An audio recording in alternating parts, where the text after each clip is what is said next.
Hello. Welcome to the Bore You to Sleep podcast. The podcast that will hopefully help you get to sleep. I am going to read an open source book, one that is not particularly interesting, but one that is hopefully boring enough to get you to sleep.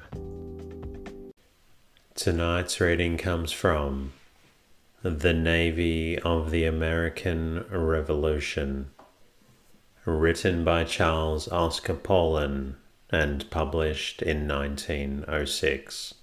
This story details the American Navy of the American Revolution.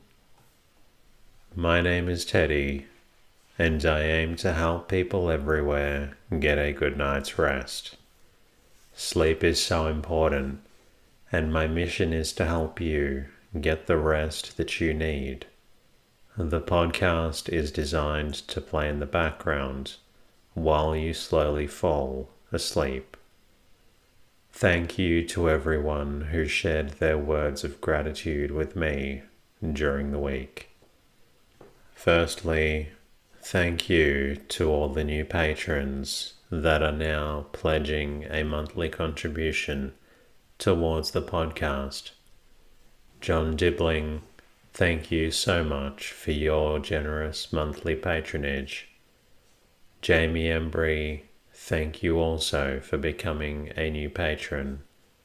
And thank you to existing patron Anne Spurgeon for increasing your monthly pledge.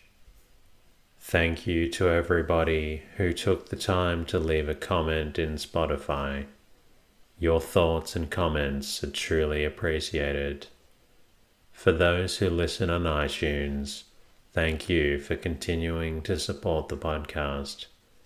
Shout out to iTunes listener 19631-222 for your lovely review. I'm glad that you're getting the rest you deserve. Thank you to Castbox listener Jordana for your lovely review. I'm glad the podcast helps you let go of the day and drift off into sleep. If you appreciate the podcast, I'm grateful for wherever you listen, regardless of which music player or podcast app. If you find the podcast beneficial, please leave a review, as it is extremely helpful in allowing me to reach more people who deserve rest. Even one sentence really helps out. As always, the podcast is completely free, and it's thanks to your support that allows me to bring out more episodes for those who need them. If you would like to become a patron or sponsor, please visit boytosleep.com. You can also say hello to me there and let me know what you think about the podcast. In the meantime, lie back, relax, and enjoy the readings. The Navy of the American Revolution. Its administration, its policy, and its achievements. A dissertation by Charles Oscar Paullin. Preface. Several narrative accounts of the Navy of the American Revolution have been written. These usually form the introductory part of a history of the American Navy since 1789. The earliest of these accounts is that of Thomas Clark, published in 1814, and probably the best, that of James Fenimore Cooper, first printed in 1839. Later narratives are rather more popular than Cooper's. Many sources of information which were not accessible to the earlier writers, and were not much used by the later, were drawn upon in the writing of this book.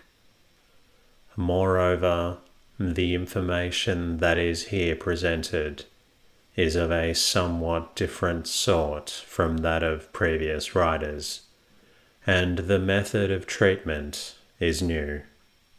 This book is written from the point of view of the naval administrators.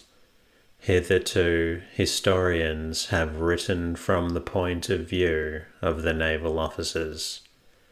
Their narratives treat almost exclusively of the doings at sea, the movements of armed vessels, and the details of sea fights. They have the advantage of dealing primarily with picturesque and sometimes dramatic events. Their accounts, however, lack unity, since they consist of a series of detached incidents.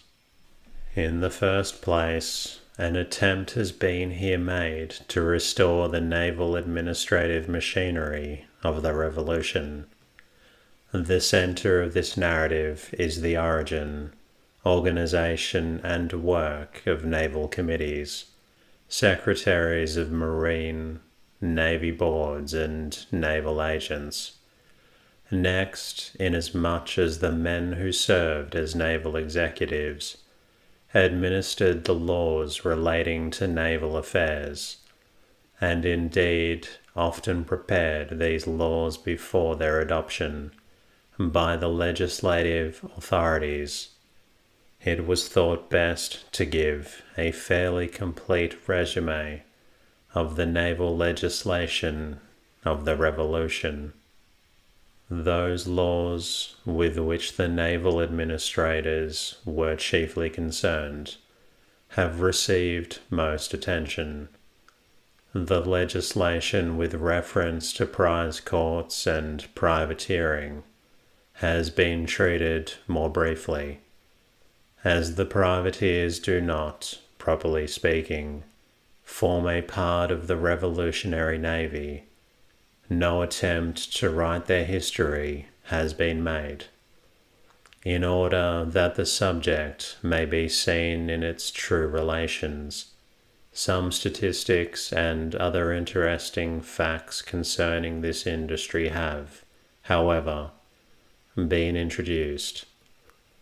An account of the state navies is now given for the first time.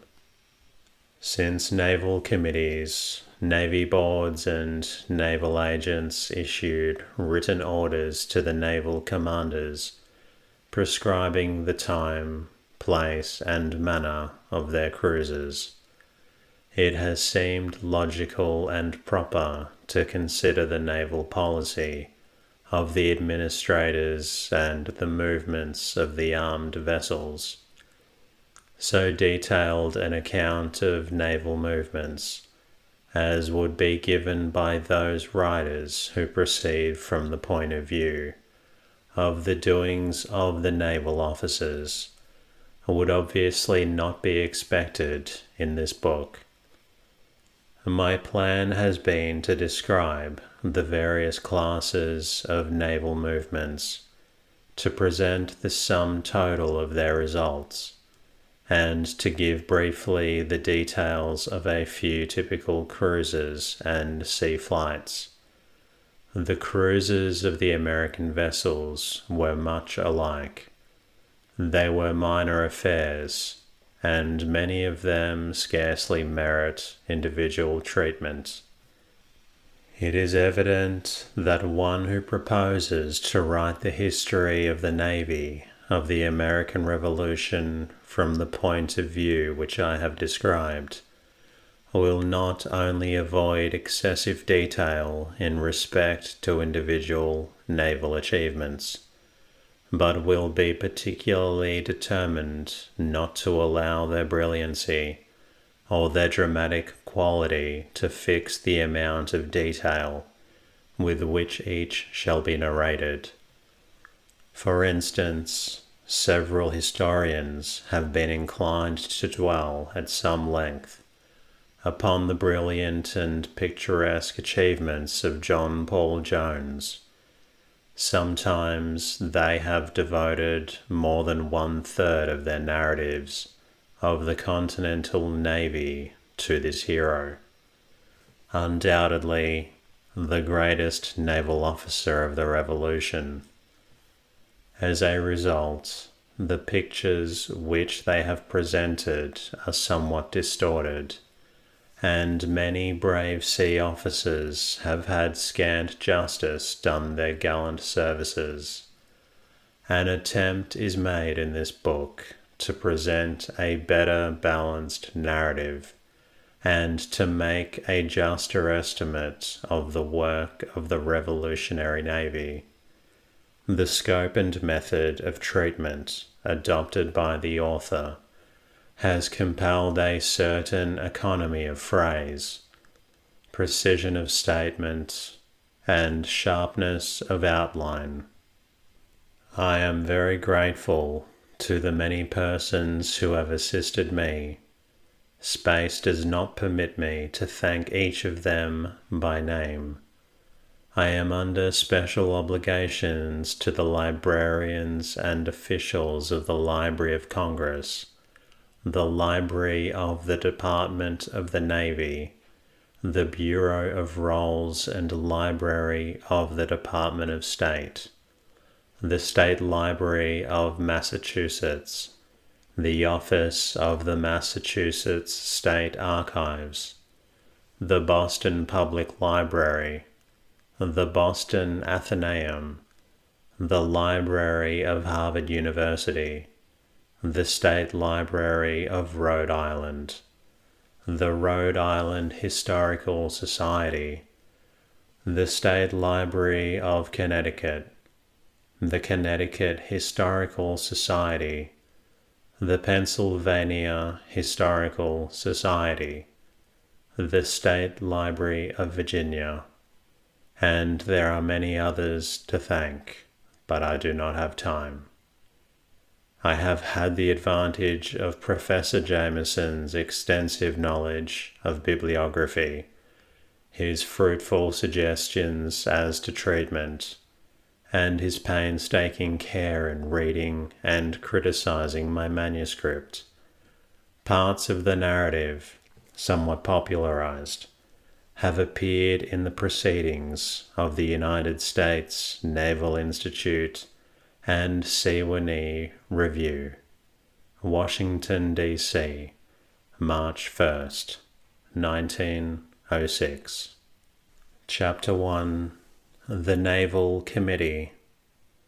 The history of the Continental Navy covers a period of 10 years, extending from 1775 to 1785.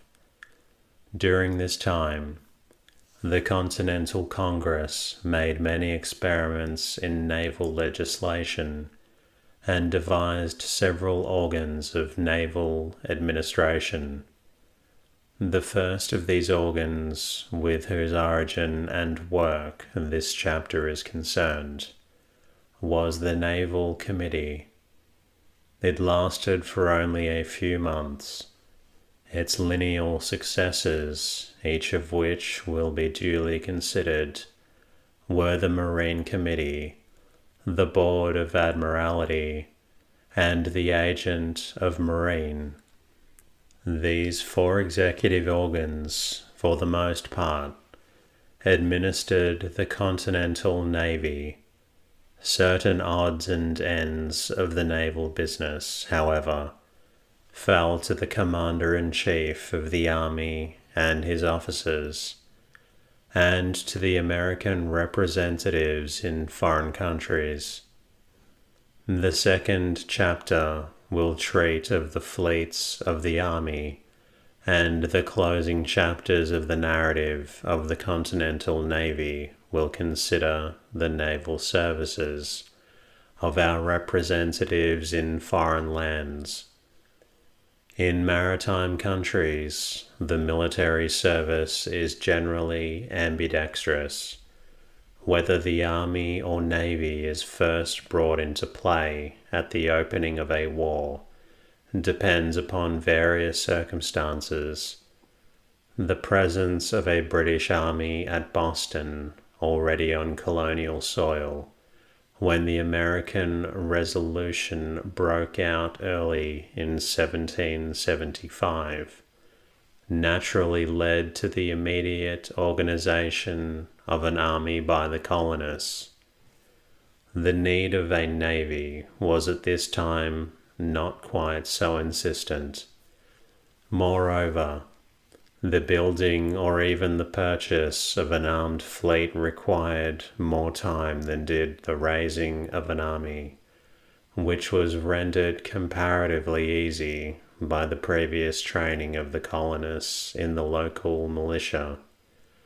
Nevertheless, since both countries engaged in the war were maritime, the creating of a navy could not long be delayed.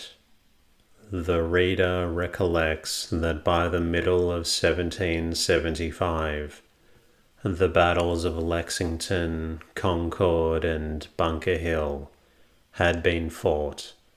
A continental army had been organized, and Washington had been commander-in-chief. Outside of Congress, the agitation in behalf of a continental navy had begun. That the first suggestions and advances for a navy should come from New England, where the concrete problems of the defense of her ports and coasts were being faced, was to be expected. One of the first men to make such suggestions was Josiah Quincy of Massachusetts. On July 11th, 1775, he wrote to John Adams in Philadelphia that the best method of securing coastwise navigation of the colonies was by row galleries. He then continued, as the whole continent is so firmly united, why not a number of vessels of war be fitted out and judiciously stationed, so as to intercept and prevent any supplies going to our enemies, and consequently, unless they can make an impression inland, they must leave the country or starve. The first formal movement in behalf of a continental navy came from Rhode Island, which state was during the summer of 1775, suffering serious annoyances from the British ships.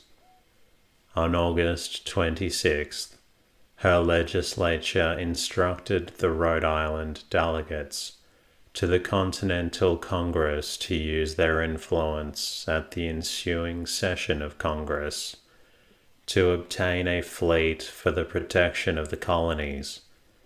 On September 2nd, 1775, Washington, in order to prevent reinforcements from reaching the enemy at Boston, instructed Nicholson Broughton to proceed in the schooner Hannah on a cruise against the British transports. That the question of providing a continental navy would come up during the fall session of Congress was certain. The arguments in its behalf, which were made almost unanimously later in the session, must have been on the lips of several of the members when they assembled in Philadelphia in September. An army had been organized. Why not a navy? The situation of the combatants, separated by the great Atlantic highway, and their character. One a great naval and commercial power, and the other with maritime interests by no means inconsiderable, would necessarily make the impending struggle in no small part a naval one.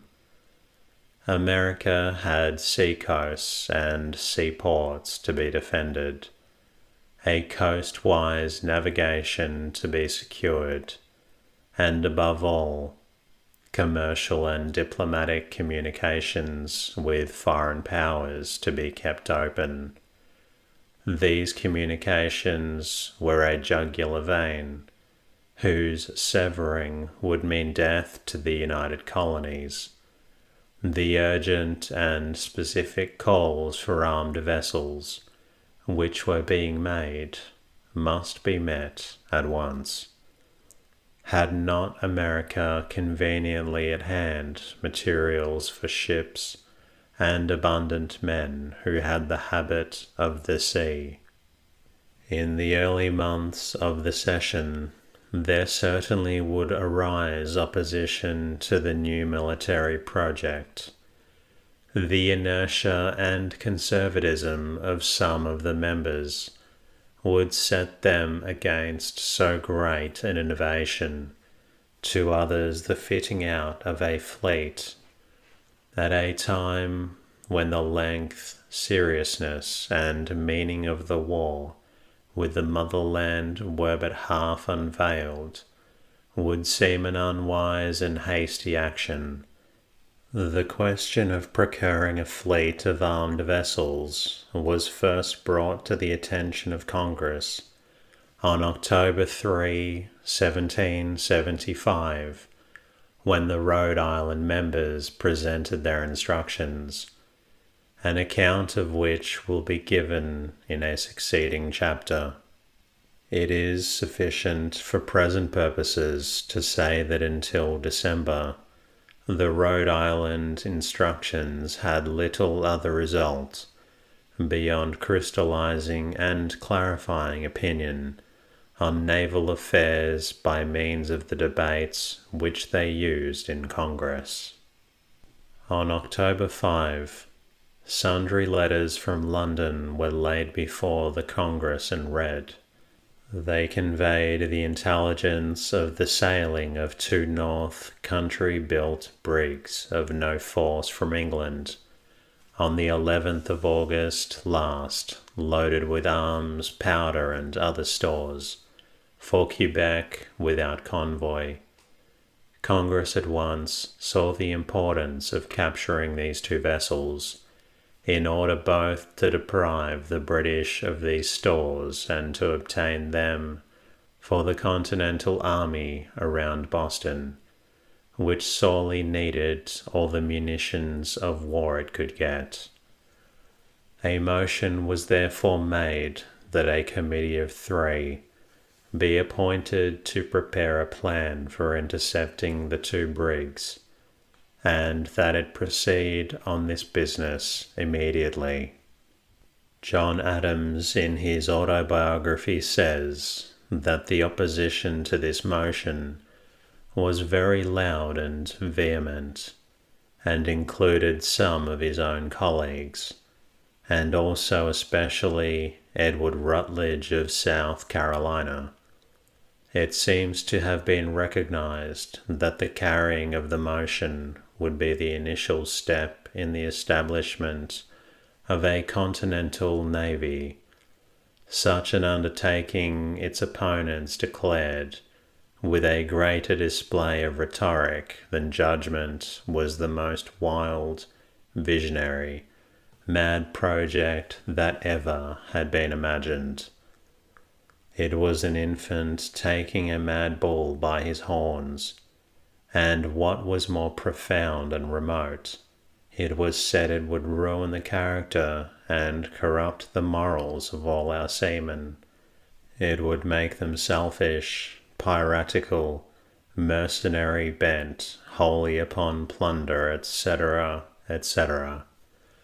The friends of the motion, in colours equally glowing, set forth the great advantages of distressing the enemy, supplying ourselves, and beginning the system of maritime and naval operations.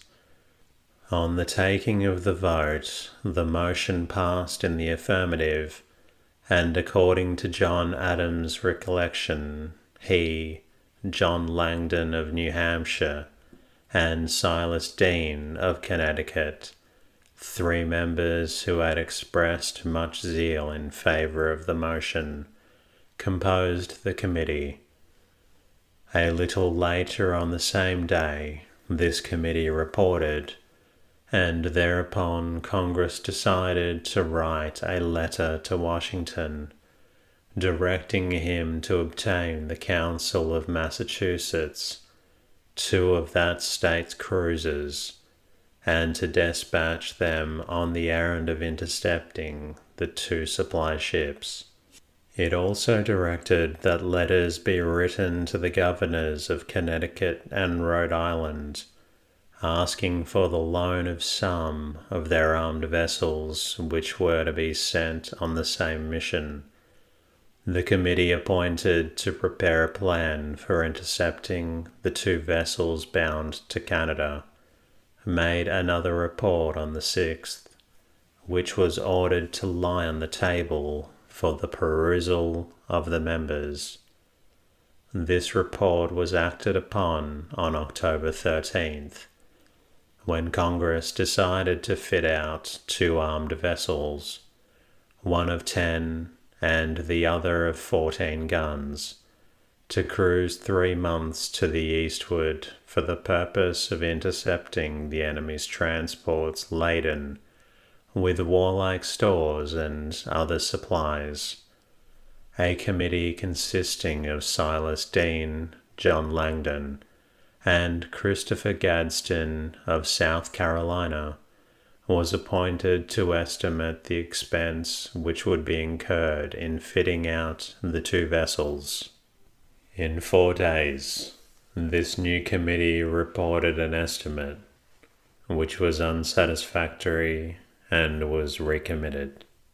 When it again reported on October 30, 2 more vessels, one to mount not more than 20, and the other one not more than 36 guns, were ordered to be prepared for sea, and to be employed in such manner for the protection and defense of the United Colonies, as the Congress shall direct. It should be noted that the 2 vessels for which provision was now made were to engage in the defense of the colonies, and not merely in the interception of transports, an indication of an advance in the naval policy of Congress. 4 additional members were now added to the committee: Stephen Hopkins of Rhode Island, Joseph Hughes of North Carolina, R. H. Lee of Virginia, and John Adams of Massachusetts. This reconstituted committee, composed of 7 members, was sometimes called the Committee for Fitting Out Armed Vessels, occasionally the Marine Committee, but most frequently the Naval Committee. It secured for its use a room in a public house in Philadelphia, and in order that there should be no conflict between its meetings and those of Congress, it fixed its hours from 6 in the evening until the close of its business. Its sessions were sometimes pleasantly continued, even until midnight, by controversial diversions marked by a rich flow of soul, history, poetry, wine, and Jamaica rum. John Adams, who always wrote pungently, has left us a lively picture of the Naval Committee.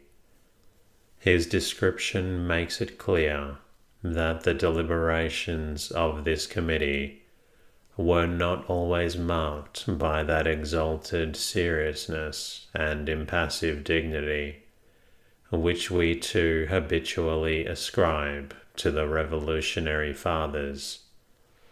The pleasant part of my labors for the 4 years I spent in Congress, from 1774 to 1778, he said, was in this Naval Committee. Mr. Lee, Mr. Gadsden were sensible men, and very cheerful. but Governor Hopkins of Rhode Island, above 70 years of age, kept us all alive. Upon business, his experience and judgment were very useful, but when the business of the evening was over, he kept us in conversation till 11, and sometimes 12 o'clock. His custom was to drink nothing all day, nor till 8 o'clock in the evening, and then his beverage was Jamaica spirit and water. It gave him wit, humour, anecdotes, science, and learning. He had read Greek, Roman, and British history, and was familiar with English poetry, particularly Pope, Thomson, and Milton, and the flow of his soul made all of his reading our own, and seemed to bring to recollection in all of us all we had ever read. I could neither eat nor drink in these days. The other gentlemen were very temperate. Hopkins never drank to excess, but all he drank was immediately not only converted into wit, sense, knowledge, and good humour, but inspired us with similar qualities. The active life of the Naval Committee lasted from October 1775 until January 1776, during which time it laid the foundations of the Navy. Its chairman in January 1776 was Stephen Hopkins.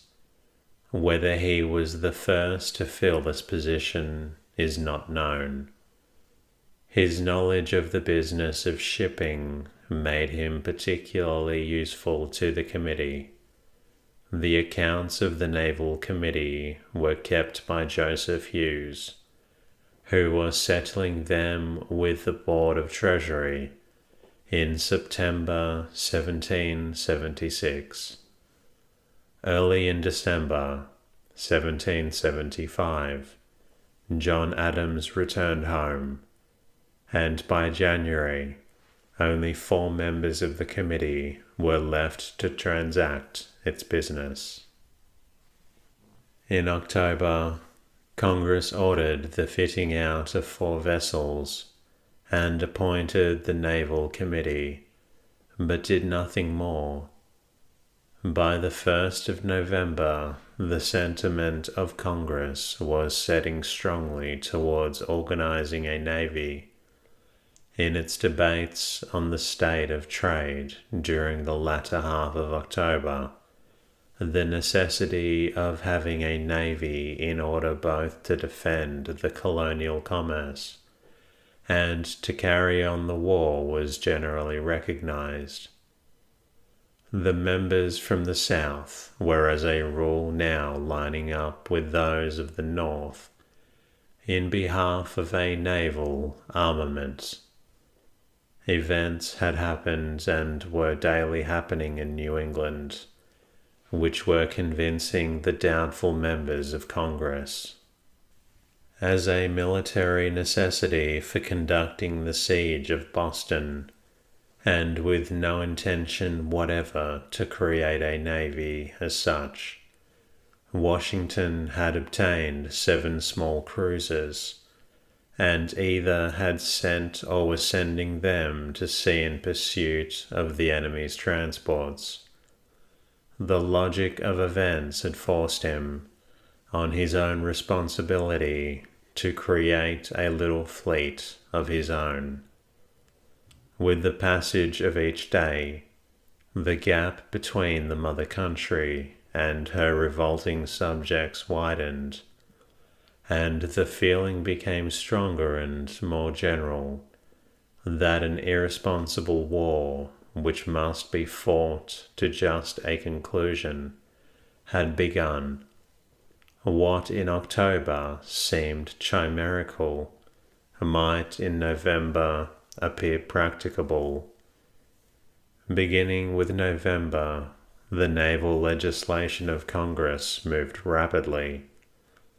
The duty of preparing much of it naturally fell to the Naval Committee. Its work in large part may be found in the journals of the Continental Congress for November and December 1775 and January 1776. A brief summary of the most important congressional resolutions for this period will be here presented. On November 2nd, 1775, Congress voted 100,000 for the work of the Naval Committee and empowered it to agree with such officers and seamen as are proper to man and command the 4 vessels already ordered to be prepared for sea. Congress also fixed the encouragement of the officers and seamen at 1/2 of all ships of war made prize of by them, and 1/3 of all transport vessels. That concludes tonight's readings. I hope you've enjoyed listening to this story, but I also hope that you're falling asleep and feeling a little drowsy. Until next time, good night.